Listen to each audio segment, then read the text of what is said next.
Here we go. So, welcome to the 5 p.m. set with one of my favorite people, Crystal Gunn, right?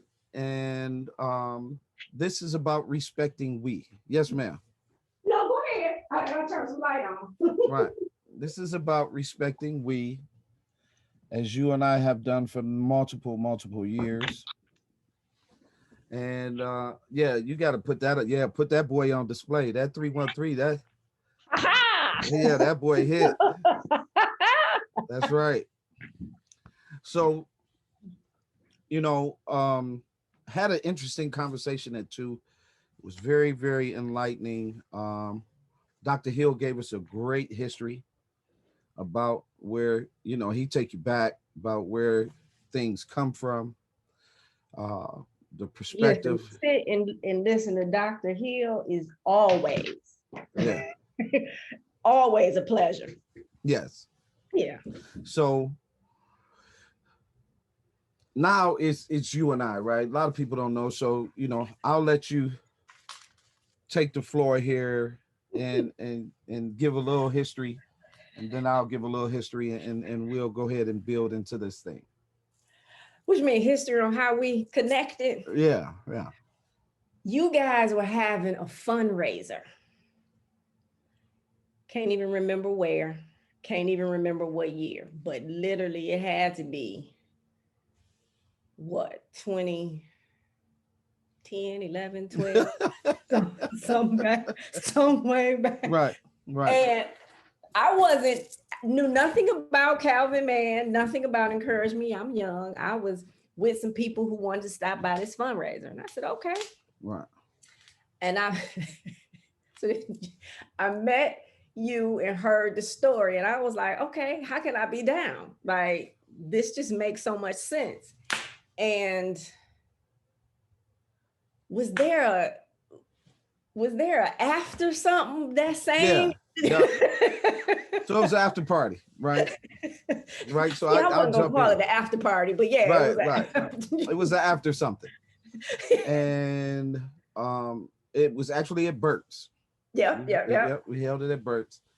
And the again, the turnout, when you think that, right, just because you do this work, that everybody's gonna come out like, yay, you're doing this work, like and they want really to write care. checks. They not doing it. They're not doing that, right? So and then we met at the shop, and you brought in the black magazine cover, where because you had kept saying, I've seen you somewhere before. And you brought in the black magazine cover, and we took off.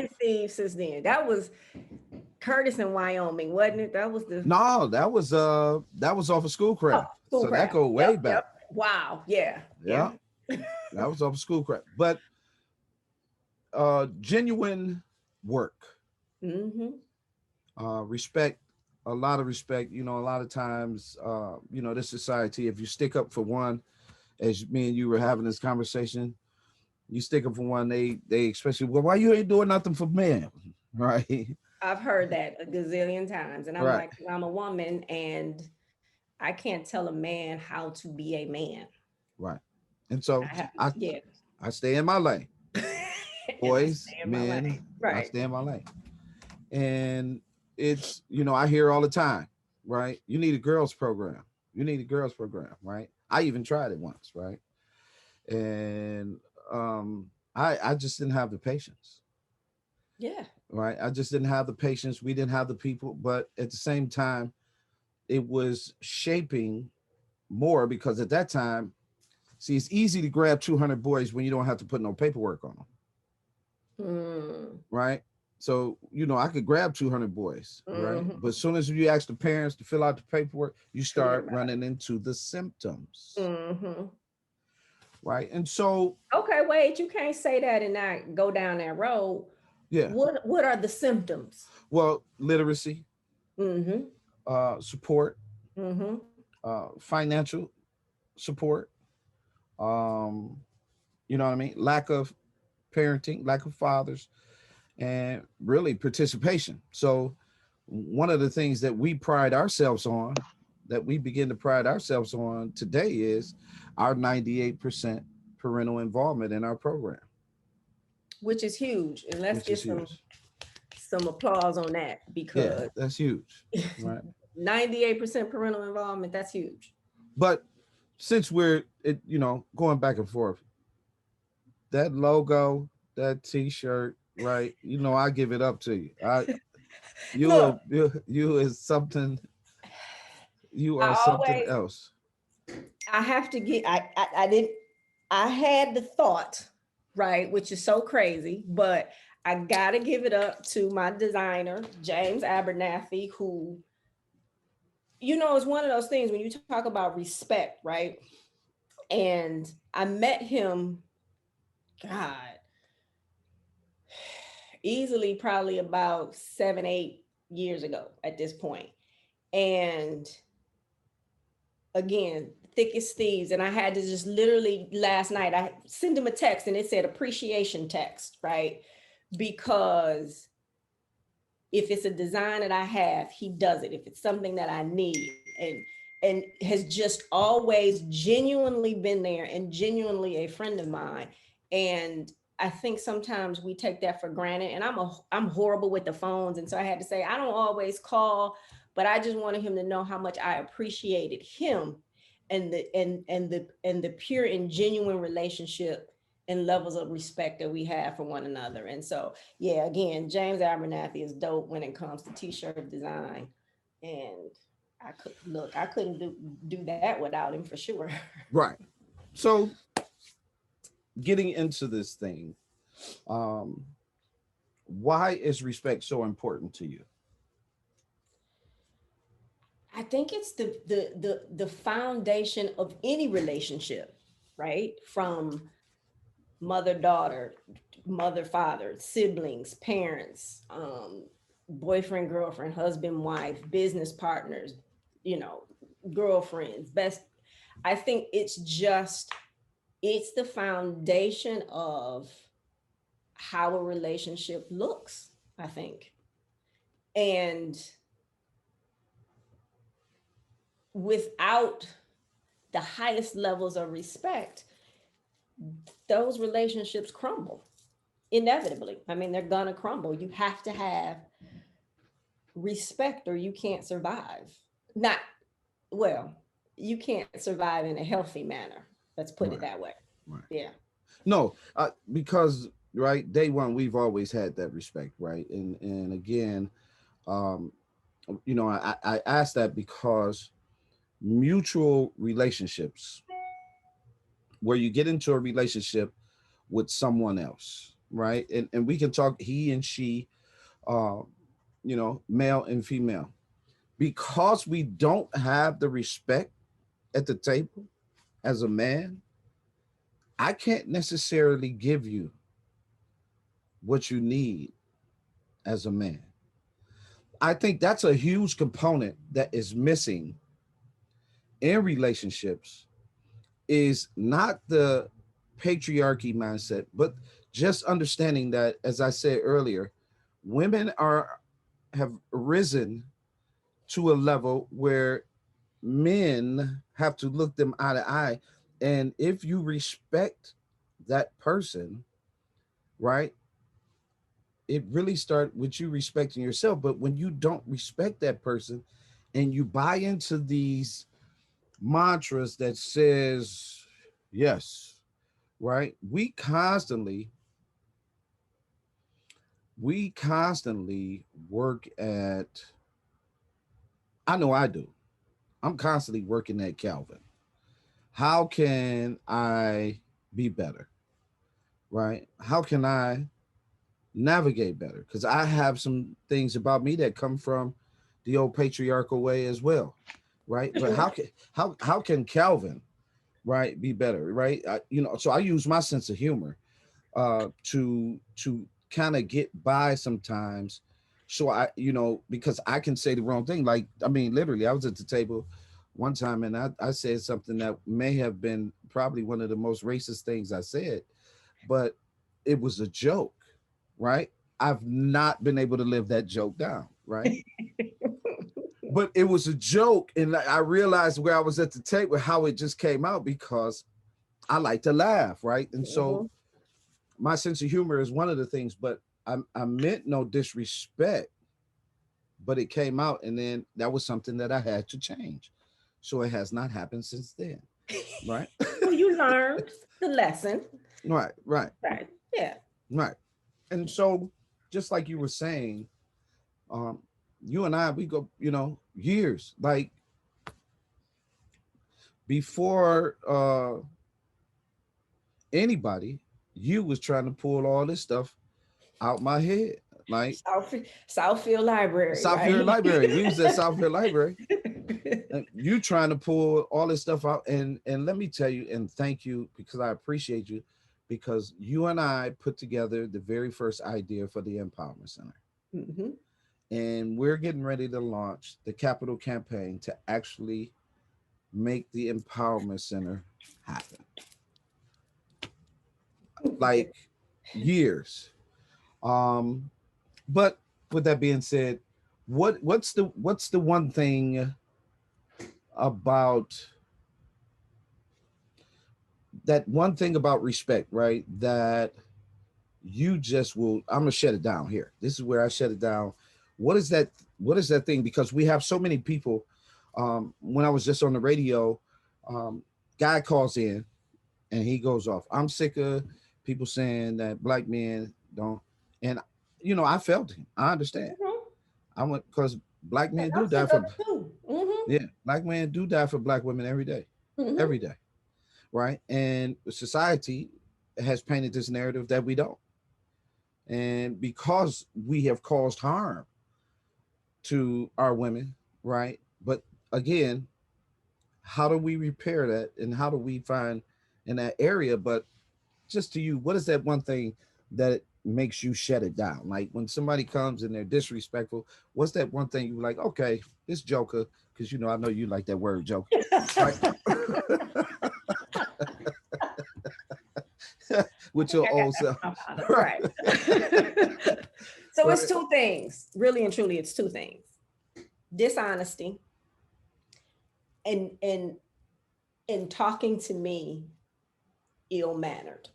Like and I can't I can't recover from them. And it's because I'm not yelling at you. I'm not raising my voice to you. I'm not talking to you out of, you know, context or I'm not doing any of that. And if someone does that to me and with tone and yelling, I can't operate like that. And so those two things to me show the biggest lack of respect, and I absolutely cannot tolerate them, and my temper can't tolerate them either. So I know those things make me angry, right? Right. And if you can do something to make me angry, Mm-hmm. then there's a problem, and I need it because I'm probably, and one of the most laid back, down to earth, cool, Right. peaceful, serene. If you can take me to that level, I have no business dealing with you, and I You know, have to shut it down. the thing about people Mhm. that does it for me. I like how I'm the victim. Like I'm gonna tell you I'm this victim, right? And you did me this way, right? Without paying any attention to all the harm that I've caused, right? When we talk about lies, right? When we talk about men and women, we talk relationships. We always see the posts, right? The disrespectful posts. All men cheat, right? Right. And Which is so idiotic, it right? is, right? And it's idiotic when you put all in front of it. Yeah, Yeah, yeah, some for sure, but not all. How do you right, speak up for all? So yeah. right. So all men cheat, right? And so right away you see the post where, yeah, women we cheat better, right? And I laugh. I think this is the right, and brothers be mad, right? Man, they come to the barbershop, they be mad. But my point is, when you speak from that victim, there is a ton of lies behind you. You're sharing a lot. Everyone has done somebody wrong. Mm-hmm. Mm-hmm. Everyone On some level, for on sure. some level. Mm-hmm. So let's respect ourselves and really be honest about these things, because the as soon as you say that, well, if I know you, then I know all of this over here. And I know all of that, and I'm looking at you. But let's go back to one thing that you just said. There has to be a level of respect of self Yes, first, yes, right? yes. But we live in this society where um, people are taught to lie, are pushed to lie, to be untrue, drama, intense, right? You can't, if you if you genuinely say you love this individual, then you are weak, or this, that, or the other. And so it's all of these things. And how does someone know truly, how do I operate in a respectful manner when everything that's coming at you, right, is disrespect? And disrespect is what's cool. Disrespect is what's hot, right?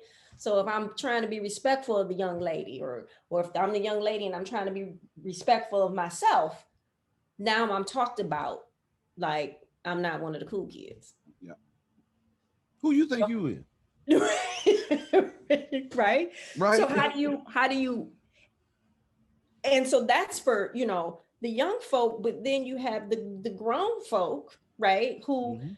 see this same stuff, and it then solidifies, right, their behavior, or glorifies their behavior. It says, well, I don't have to be respectful, I don't have to, and I can still get and use or misuse, right, and get whatever it is I.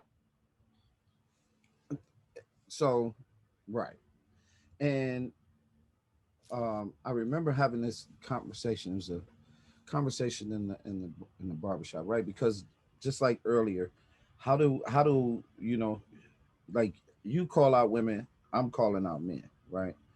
And I Oh, just, I'm calling y'all out too, though, but go yeah, ahead. yeah, yeah, right. But because you deal with a lot of men, right? But I get it, right? But you call out, if I call out a woman, they ready to put you on Oprah. You're a man hater. You're a woman hater. Right. Yeah, you can't, right? So, but just yesterday, brother was talking, right? He was still coming, right? His conversation. And he was talking about court, in front of the court, and the whole nine, right? I said, I'm gonna give you this 10 minutes, brother, right? Just this 10 minutes, right? This is what I said to myself. I'm gonna give this brother 10 minutes.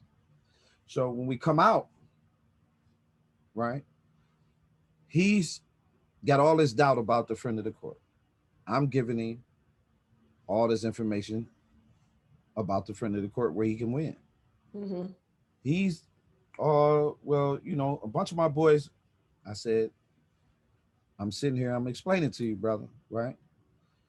So because of the situation he's in, as soon as I ask,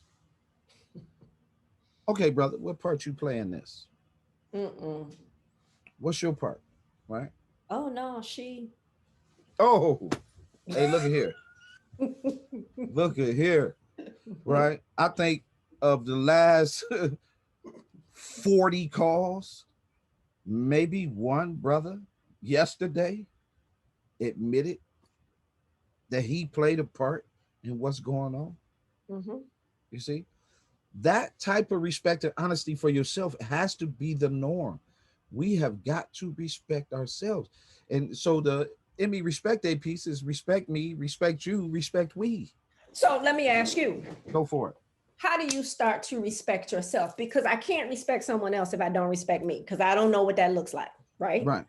So what are some steps for respecting myself, and then being able to create the boundaries, if you will, um, and how those relationships look and what you're willing to tolerate and what you're not. But how do you start to create the level of respect for self? First of all, take every lie you ever told, evaluate it, and Yeah, throw it away. yeah. You Right? got to release what no longer serves you because they are not serving you. Listen, I tell this story all the time. I was standing in the barber shop. I used to say all the time, I'm Tone, we all kick, man, the backdoor artist, right? I can't stand the backdoor artist, right? I had them numbered and labeled, right? Until I started evaluating Calvin. Mm-hmm. And God started showing me, because what I begin to do is some of them old lies that I had told, Mm-hmm. I no longer told them. I threw them away. I pulled them. I threw them in the garbage, right? And when I start moving them away and seeing the damage that I had caused, the disrespect, the people I hurt, the men, women that Mm-hmm. I failed, right? All of that. And I walked in the shop full of tears. God has just showed me I was hating myself. Mm-hmm. That I was the back door. Many years ago, I was that guy, right? But I call myself ignoring, Mm-hmm. right? Putting that, and it finally, once I got rid of the fact that that's who I was, when I came to the grips. So the first person you start with is self, right? Get them lies out. My mama used to say all the time, if you tell a bunch of lies, your breath stink, right? That's what my mama used to say all the time. Your breath gonna stink. Get away from me. Your breath stink, right? That's what Right. my mama used to say. And you talking about a woman who had a bunch of kids, grew up around a bunch of Right. athletes, right? Right. You know, her brothers and her sons, right? And um that's it's true. It's true. Halitosis, right? Right? Because the inside of you begin to rot Mm-hmm. spiritually from you carrying and telling all those lies. And that's a And real, and it's heavy. it's very, very heavy. Uh, if you just only tell one and pull off, all right, I just told that one lie at it, right? But they fester, Mm-hmm. they grow. And so now you got to tell it again, but not a big liar, because I was always using the truth to pimp, right? That was the thing. You know what I mean? That was the thing. If you tell the truth, right? You know that's the real deal. Mm-hmm. So for me, once I had that breakthrough, every wall, every scenario went away, and the respect for myself doubled. So that would be the first thing. The first person you tell a lie to is yourself. Mm-hmm. As soon as I open my mouth and begin to tell you, I have already cultivated that lie to myself. That rots you. The second thing is care, self care, right? Respecting yourself a little bit better. You take care of yourself a little bit more. A few years back, we went to the doctor. I realized there were certain things, and I would talk, but there were certain foods and things that, because my mom had diabetes, I never messed with. So my self care was kind of already in line. I could do more, but today, no high blood pressure, no diabetes, no, right, no pills other than vitamins, and and fish oils. You know what I mean? But in that process, getting ready to turn 56, feel pretty good. And that would be the second thing, would be that self care. I never did that until the last 6 years. I wasn't caring for Calvin that way, right? Why? Because I grew up in an environment where what you do is give. Mm-hmm. My mom was a giver, my Mm-hmm. dad was a giver, my grandparents givers, right? Everyone is around us. We have these, all my brothers and everything, we have these, all of us have the trait. And so we have huge friendships. Like every one of us man boys, If I could ever convince them to throw a party, it'll probably be 800, 900 people easy there for each one of us. Mm-hmm. Like that's how we are with people. But that comes from our parents. My mom and dad were givers. They both were Virgos. So here I am, a triple Virgo, right? Which is, yeah, right, right. I got one of them in my house. Mhm. I do. So, so in that process, that's where that comes from. And then coaching, then you're thinking about coaching, you're Hmm. giving your time.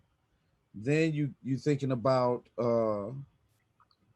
not only are you thinking about coaching, you're thinking about this person. You start concerned about other people's future, and then next thing you know, you got 30 years of that, Right. right? So, but just the last 5 or 6, more and more as we go forward, this is about Cal, right? Because there are some things that I must see and do. So respecting myself, that's another area. So I think that's where we start because once we ultimately love ourselves, respect ain't hard to give to someone else. You know, part of that loving yourself and respecting yourself and respecting others is also being able to look at yourself, and you said it when you were talking to the guy about the friend of the court, when you asked him what part did you play. Right, that's a huge that's a huge step. It's a huge thing to learn. So, and I think before you even, something happens, you feel a certain kind of way about it, right? And yes, communication is key, but before you start down that path of communication with that other person, you got to have a communication with yourself, right? So if I feel this way, why do I feel this way, right? Is it really about this thing that the person did or said? Is it about this person? Did that thing or thought or those words trigger something from the past that don't really have anything to do with it? So you got to go back and do that self-examination to figure out, because if I launch at you about this thing that you said without understanding why it did something to me, right? Do we ever really get to solve whatever the problem is?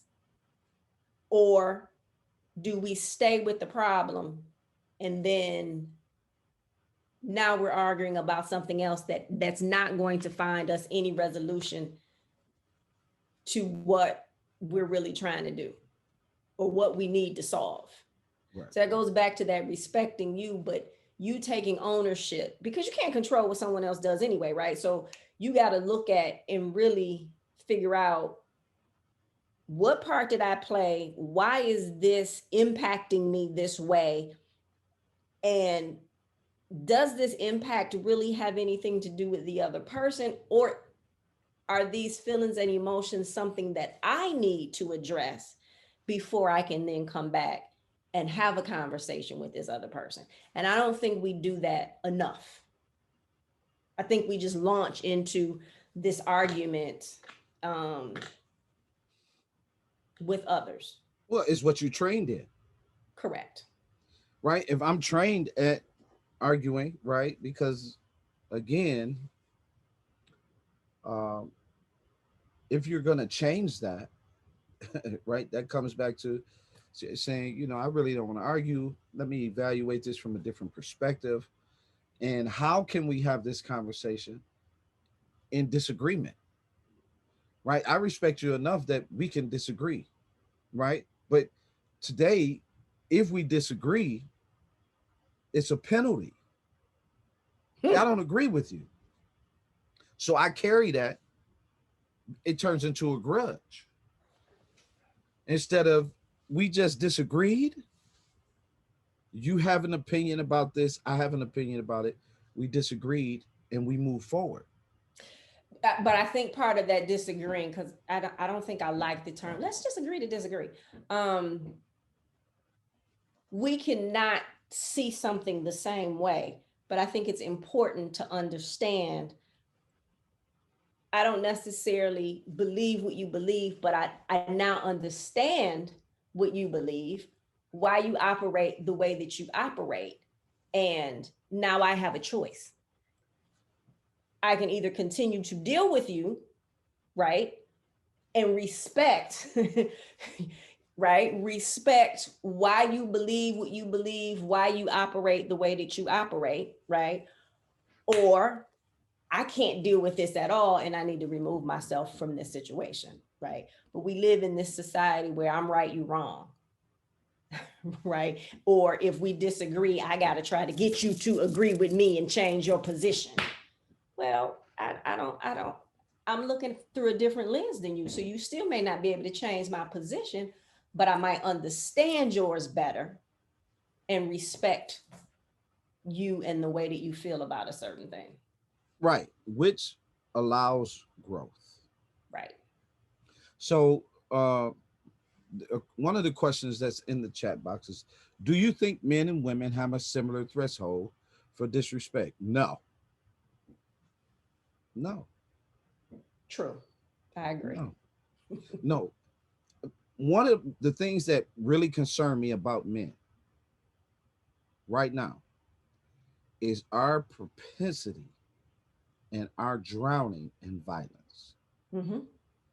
I'm so concerned about this violent piece, from video gaming with our sons to uh, video gaming with our adults to gun sales to uh, domestic violence levels to the murder levels. Although crime is down nationally, still the violent crimes, the the the police brutality, the right, you know what I mean? I'm so concerned about this violence, right? Which means if all day I'm bombarded with all this negative imagery about me, I got to go out here and I got to fight in the street. What is going to prevent me from coming home and fighting you? If I don't have no self respect, if I don't understand any of that, what, like, I'm constantly absorbing violence. And that concerns me about men. And we're real emotional right now, too. Very, very And it's not emotional. cool for you all to talk about your emotions. That's not a cool thing. Men can't come together and be honest and Well, open. we do We it. should be able Yeah. to. Yeah, we But do it. Yeah. yeah, but society says, Yeah. that and so you said it. So not only the violence, but everything else that they get out in the workplace from the rest of the world, the images. You can't, drive a certain way without, the police following you. All of that just starts to wear at a Black man, in ways that people can't even understand. And yes, Black women have some of those same issues as well, right? But there's this there's this thing called respect, right? That we have to have for one another, right? If I'm your spouse, this should always be a safe space for you, right? So even if you come home and all of the weight of the world is on your shoulder, right? I'm not going to then, or should not, throw some extra weight on your shoulder, right? This ought to be a place of peace, and we ought to be able to come and talk about it and be open and honest, and then, put our armor on together so that we can fight these outside forces together. And the systems and society has created this thing where that's not, I don't know that it's the norm, right? And and if if you're not taught it and you don't see it, how do you then figure out how to do it? You're forever, right? You're forever the catalyst. That's how we feel. Mm-hmm. Like, I can taste that. And when you when you see that and experience that, and then there's no outlet for that, that's a ticking time bomb, right? Absolutely. And it's we have accepted, as I was saying earlier on the radio, that we've accepted certain things, right? Because she brought up Malcolm X, that women is the most unprotected, and you know, we look we look at we come down, as I was explaining to them, that we were going to have this conversation about we, and then they're going to have the conversation about men later on at 7. And because of these conversations, it's a we thing. If I'm the only one, then what does that say? And we're losing 30, 35-year marriages, 40 years. I had one, 20, gone. Right. And when you talk about what are those dynamics, right? Let's cut on the television. Bing. Today on such and such, why men, see what I'm saying? It's a constant And divisional thing. When that's we by design. And It's it's by by design. design. It's And by when we design. should be, the counter has to be we, as I said. We can't expect unity to occur if you're not teaching unity. Right.